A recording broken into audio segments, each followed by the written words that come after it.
Well, hell has officially frozen over. Just got this in. It's not a Motorola, but it ain't bad.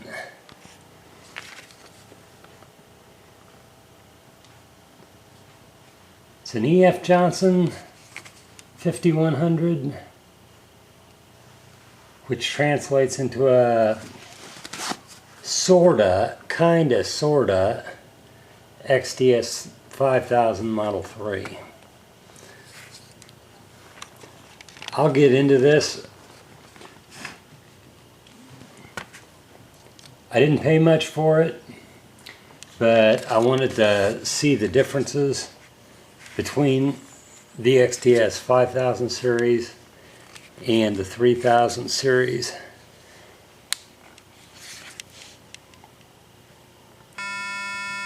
It's unprogrammed. This is a 800 and 900 megahertz unit, and I don't have the software to program it. So I don't know if I'm going to get the software on it, but all in all, it's not a bad unit. It does take a side contact dust cover. It came with an antenna, and there's no missing pixels.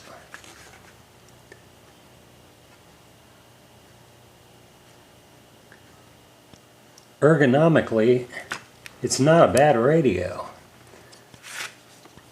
The top volume is really close to the channel knob, but it is lower, so you'd be able to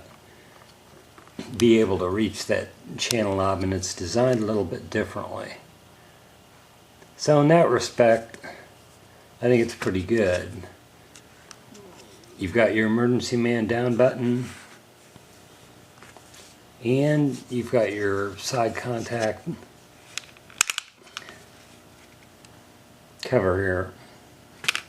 Not a bad unit. The seller said that it was tested. I don't know if it was or not, but I'm thinking it was, because I happen to know the seller and I've done business with him before. Not a bad radio. What we're going to do is we're going to take this thing apart. One thing I've already taken apart is the top dial.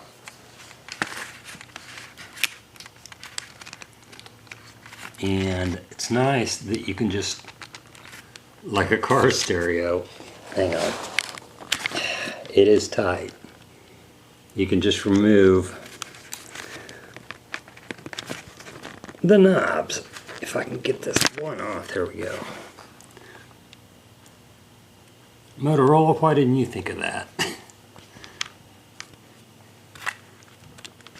Slips right back on. And the concentric switch ring just pops right off. Not bad. Not a bad unit.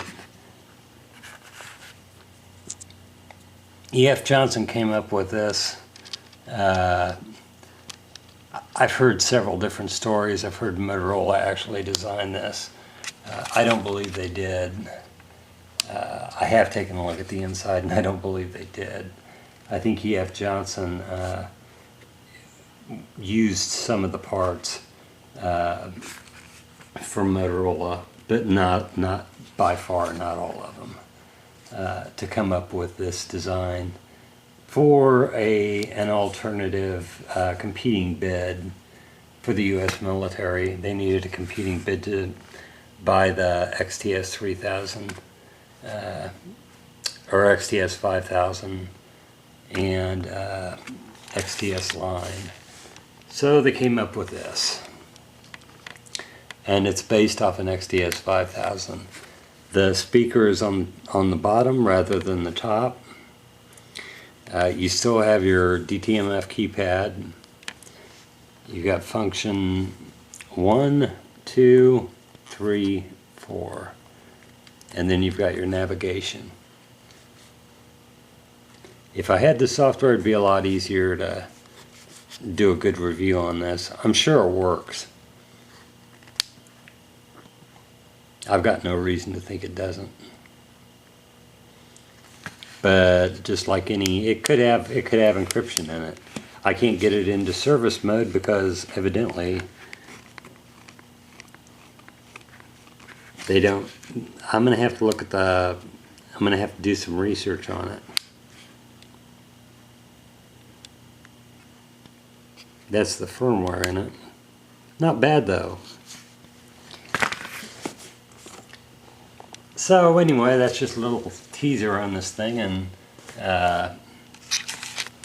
it does take the XTS5000, 5000 battery, and it is compatible with this. You do have your push to talk, or the LED light indicator. You've got your concentric switch that goes to A, B, and C.